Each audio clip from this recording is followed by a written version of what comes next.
ilang amperahe ba to. So yung resistance niya ay nasa mga 155.5 ohms.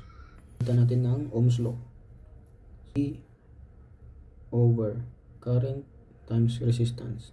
So given na yung voltage na 240, tapos meron tayong resistance na 155.5. so ang formula natin na gagamitin ay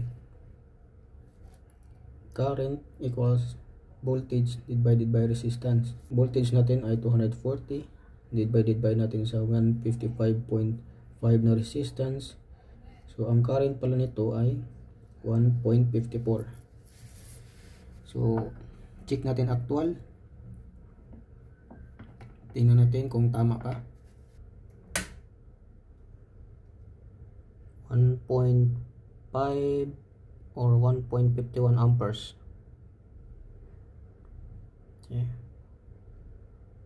Or 1.50 amps. At yung current naman ito ay nasa 1.54 maximum, 1.54 amperes.